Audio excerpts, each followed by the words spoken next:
So our theme during the month of July was the creativity of life. And the last talk that I gave in July was titled Living in Choice, and that was on the 28th of July. But there was a talk left over from July, and some of you will remember that was as a result of the fact that the talk that I gave didn't record. And so the suggestion was made from one of your cohorts that I give it again. And I thought, gee, people might not really appreciate hearing the same talk 2 weeks in a row. So I just kind of put it into mind, didn't make a decision whether I was going to do that or not, wrote another talk to have ready. And so I watched who showed up the next Sunday morning in the audience. And as of the time we started the service, there were only 2 people in the room who had been here the week before, and everybody else had not. And I thought, well, if that's not a sign, I don't know what is. So I guess maybe I'll do the talk again. So I asked the 2, and actually by then there were 3 because the 3rd person had come in. I asked the 3 people who had been here the week before, is this okay with you if I do this talk again? And they said, sure. So I did, which meant it took 2 weeks to do one talk. And then last week, in lieu of what I was going to talk about, which is this one I'm going to do today, regardless of what else happens, we had a situation in Standing in the Light that sparked a conversation of sufficient importance that we address that. So we did. And it wasn't recorded because it was interaction from throughout the room. And I'm so glad we did that because I've had a lot of response from that, albeit as instantaneous as it was. It obviously served a purpose. And that may happen again. So keep those Standing in the Light examples coming, because just because you understand it, or somebody that you are close with, like maybe your prayer partner or your family, understand it, it doesn't mean everybody understands it. So we may do that again. However, not today, because today I am going to do this talk, which is entitled Living an Empowered Life, and it is the 4th and final talk in that series from July on the creativity of life. So the title, Living an Empowered Life. I love this topic. First of all, I love living, and I love life. And then to add to those, empowered, to me is like adding whipped cream to tiramisu. It just keeps getting better. But for many of us, we ask the question, what is an empowered life? We talk about peace, love, compassion, respect, a multitude of ideas in the science of mind teaching that suggest gentleness, granting others their own ideas and paths of experience. Does personal empowerment then reduce or deny that from us to those around us? Absolutely not, if we're doing it right. The creative process that flows through every spiritual being having a human experience, like all of us here are, is not meant to be at anybody else's expense. Down through history, though, there have been individuals who have misinterpreted that, and as a result have used their creativity in ways that were at the expense of others. And there are just as many, if not more people, down through history who have used their creativity to advance the joys, the ease, and the varieties of riches for a great number of people. So as I see it, the common denominator in both of those approaches is you, is me, each individual, and the choices that we make on who and what to listen to or to select. Dr. Holmes, sometimes called Ernie, I call him Ernie a lot, And he called what I'm talking about the act of volition. Those of you who've been taking classes are familiar with volition, which is in the middle of the trio of what?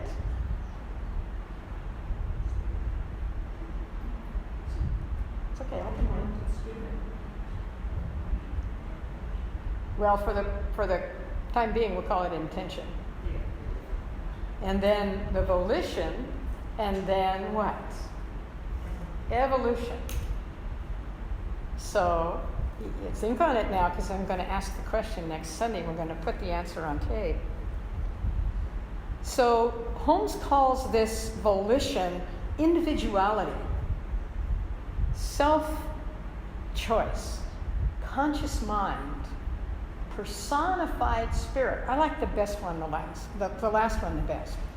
Personified spirit with a capital S.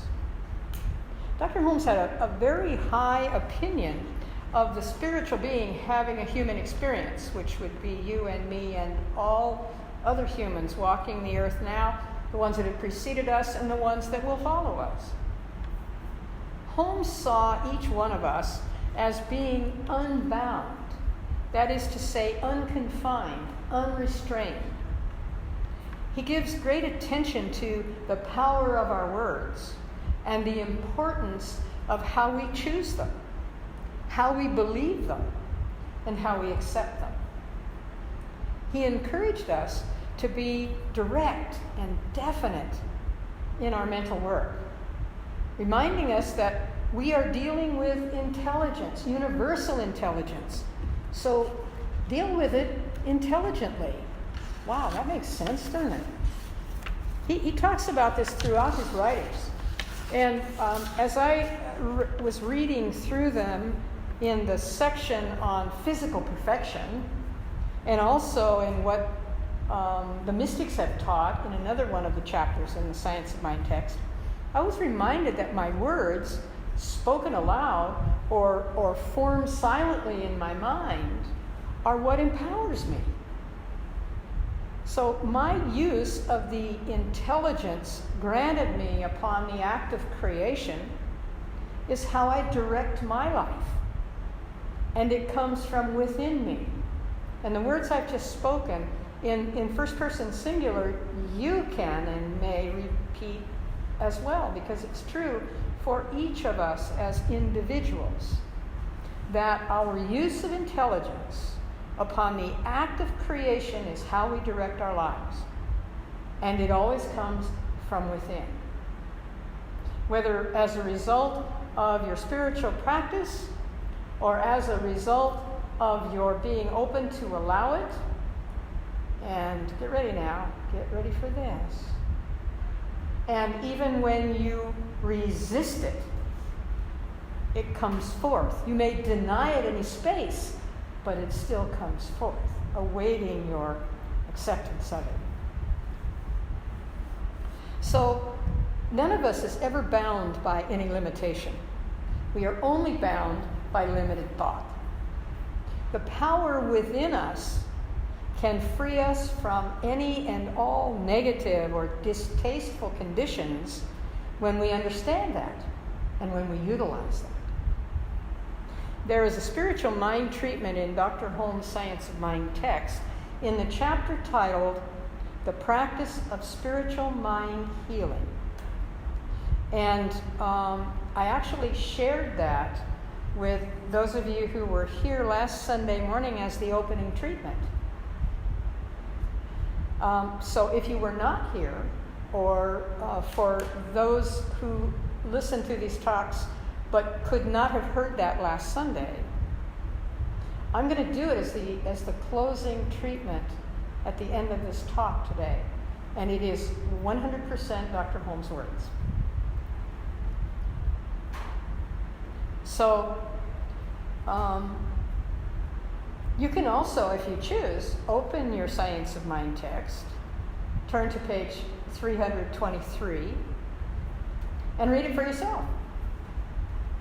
Or use it as a guide to creating your own spiritual mind treatment for your own spiritual healing.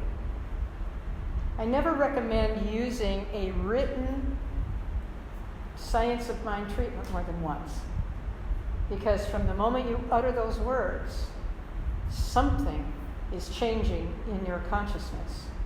Even though you may choose to treat for the same subject or something similar in a matter of days, for whatever reason, because you'd like to expand on what's unfolding, or because you're not yet seeing it unfolding, you still do an original spiritual mind treatment in that moment. And the reason for that is because what you said and accepted from the first treatment is already in place.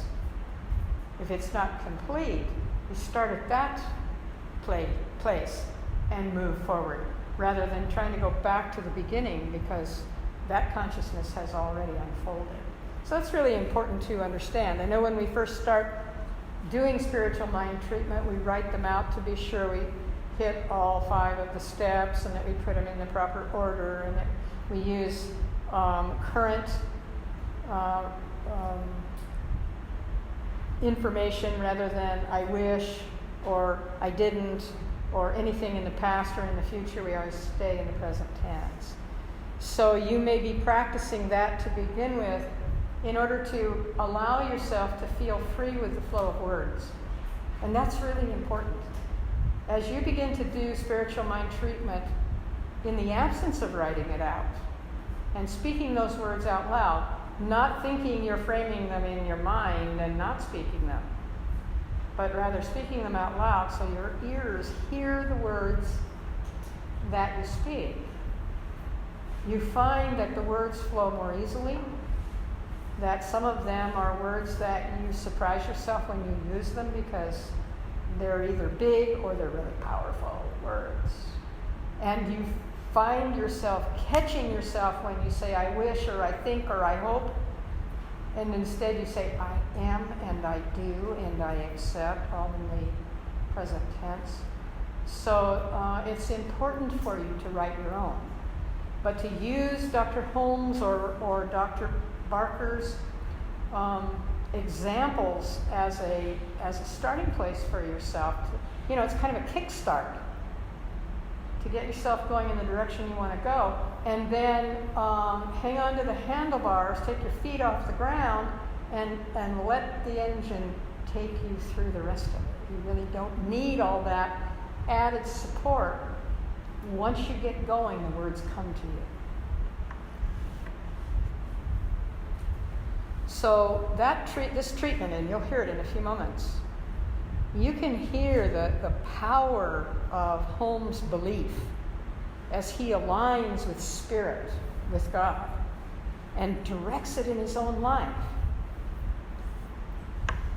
The basic understanding of the words spoken in that treatment or in any treatment allow us to begin to understand how empowered we really are. We are so gifted with ability and talent to express in our own lives. Our opportunities are virtually unlimited. And I think some of you, I know, all of you are experiencing steps in this, because it is a matter of steps, a series of steps, an ongoing foundation rising that you build on each time you do your spiritual practice, and then you allow that to play out in your life as well. We are so gifted with ability and talent to express in our own lives. Our opportunities are virtually unlimited. We are also so intelligent that we realize that we don't have to do everything, but rather to appropriately recognize the ability to choose and to utilize what has already been provided by minds as acute and as expressive as our own. I used myself as an example for that several weeks ago in Standing in the Light. when I explained that I had been working on something in mind and the results were not showing up as I was expecting. And so I continued to do my spiritual work. And then one of those intuitive flashes came. And I'm so used to those that I'm surprised when they don't. But this one was different. And it said, why are you trying to figure out all of the things you must do to bring this to fruition? Why don't you get some help from somebody who already knows how to do it? Immediately, I got that message. Yes, I could spend the additional time and effort and concern on trying to figure this out. Or I could call somebody that I knew had already experienced this in a professional manner and that I had no reason not to confide in. So I called. And within 2 weeks, it was resolved.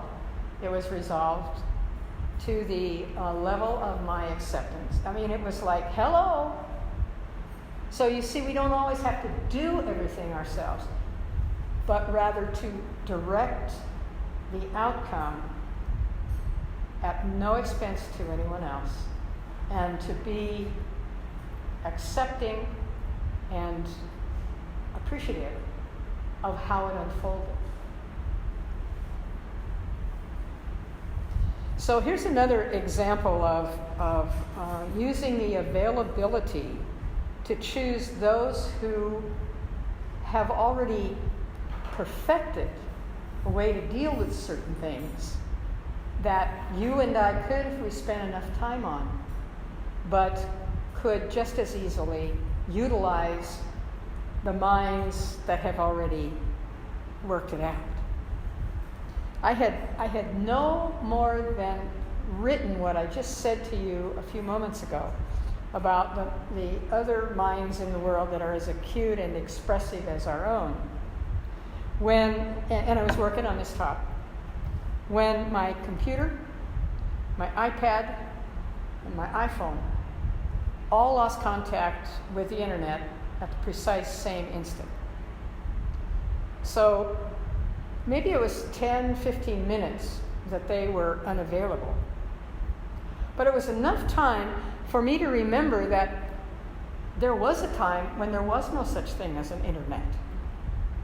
So whether you're looking for quotes or you're looking for other individuals who have ideas like this, we didn't used to have internet to do that. That was much more long-lasting research to come up with that information. So, but it was enough time for me, the time that it was down, for me to realize that there was no such internet in past times. And in that moment, as that realization hit me, I sent kudos to God. I did, honest to be. I'm sending you kudos, God, by however you see God, and I see it as a creative energy, is expressing by means of those who created the internet, who maintain the internet, and who expand its use. I don't have to create the internet, it's already there. And that's just as solid the use of an individual mind connected with universal spirit as if I were. And they've already done it. So, and I have the use of it almost all the time, almost every day, and pretty much whenever I choose. So rather than being upset at that delay, I followed my own advice. And I found something more interesting to put my attention on. I also got the message that a part of my empowerment is the glorious capacity to do something else, to receive value back from that. If the world was depending on me to bring the internet back online, it might be a very long wait. But my affirming that those who knew were already on it was just as powerful in universal mind. And, of course, it was back up. 10 or 15 minutes. But during that period of time, what I did that I found more interesting was to walk over to my bookcases and just stand there. You've seen me do this before. You've been at my house and seen me do that. I just stood there. I let my eyes just drift over the titles and the colors of the book jackets, the bindings. Because I often find the book I'm looking for by looking at the colors on those book bindings as they stand shoulder to shoulder in the bookcases. And the book that jumped out at me, honest speak, not literally, but the book that jumped out at me was this, The Spontaneous Healing of Belief by Greg Braden. It was so incredible because Greg Braden, when I pulled the book out, I thought, this is universal humor. This is what this is. God has a sense of humor, sometimes better than the rest of us. Greg Braden, before he became a recognized author, had been the first technical operations manager for Cisco Systems, where he led the development of the global support team that assures the reliability of today's internet. Now, is that a coincidence? I think not. I think that's a miracle. And I thought, I better pull this book out of my bookshelf and take a look at it. Well, I thought, he certainly won't be fixing the internet for me today because he doesn't do that anymore. But I'll bet there's something in here that I can use for this talk. So let's see what else he could offer me. Next several hours, long after the internet was back up and working, I was revisiting the thoughts and the ideas of this man, who by his own admission is shattering the paradigm of false limits. I had been studying Dr. Holmes' writings from the 1920s through the 1950s. I've studied Raymond Charles Barker, whose writings are in the 1960s and 1970s. Then here comes Greg Braden in 2008. And each of them, in his own way, is shattering the paradigm of false limits. Just as we spiritual beings having a human experience are always moving onward, upward, forward, so too are the ideas and the experiences of the way-showers. I could take you back into history and find such forward thinkers there as well. How about Rumi in the 13th century, who wrote, "Let yourself be silently drawn by the stronger pull of what you really love." Or here's the Buddha, and this goes clear back into 483 BCE, who said, "Do not believe in anything simply because you've heard it. Do not believe in anything simply because it is spoken and rumored by many, even on the authority of your elders or your teachers. But after observation and analysis, when you find that anything agrees with reason, then accept it and live up to it." How about Søren Kierkegaard in the 1800s sharing with us, "There are two ways to be fooled. One is to believe what is not true, and the other is to refuse to believe what is true." And Neville Goddard in the 1900s, "Every person is born with an infinite power, against which no earthly force is of the slightest significance." The purpose of these quotes, and countless others like them, which in today's world, on that worldwide internet, you can entertain yourself for days with quotes about, you pick the topic, you pick the subject, and start looking for quotes. And it goes on and on and on. So the purpose of these quotes is to remind us of the good, supportive, positive, and sometimes mystical realities all around us. Now, if you've taken our class on what the mystics have thought, you already know what that means in terms of how we use the word mystic or the mysticism in Science of Mind. If you haven't, there's a chapter in the Science of Mind text on what the mystics have taught, which you can quickly run through. And this information that I've been sharing with you from the past and the present is to make you aware constantly that these are statements of truth, and they're coming from other religions. They're coming from poets. They're coming from writers. They're coming from philosophers. They're coming from scientists, in addition to New Thought practitioners of the science of mind. So here's just another suggestion for you. In Greg's book, Spontaneous Healing of Belief, in each chapter there are belief codes for you to consider. Some of them are scientific, some of them are spiritual, some address emotions, but all of them are well worth your attention. Here's one of my personal favorites from his book. Our belief in one force for everything that happens in the world, or two opposite and opposing forces, that is, good and evil, plays out in our own experience of life, health, relationships, and abundance. Our own belief.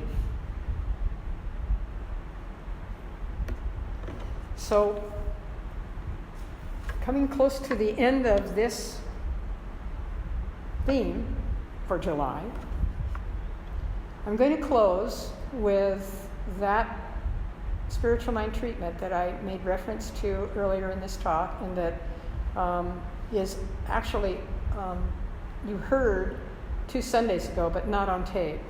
Today it will be on tape. And it's not for you to memorize necessarily and repeat verbatim, but rather to experience the power of the spoken word, and to provide us with ways to craft our own conversations with our source of being. So just allow yourself the pleasure of having someone else do a spiritual mind treatment for you, and it's Dr. Ernest Holmes.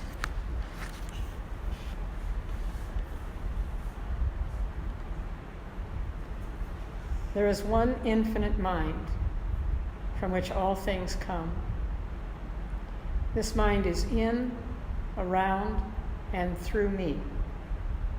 It's the only mind there is. And every time I think, I use it. There is one infinite spirit. And every time I say, I am, I proclaim it. There is one infinite substance. And every time I move in it. There is one infinite law, and every time I think, I set this law in motion. There is one infinite God, and every time I speak with this God, I receive a direct answer. That answer is one. One God and none else. In all, over all, through all.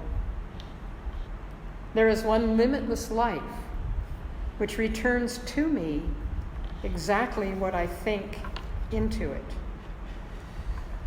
I talk, live, act, believe, and know that I am a center in this one. All the power there is, all the presence there is, all the love there is, all the peace there is, all the good there is, and the only God there is omnipresent. Consequently, the infinite is in and through me, just as it is in and through everything. I act as though it is, and it manifests through me. I am empowered by my acceptance of these truths and release them into universal mind. And so it is. And so it is.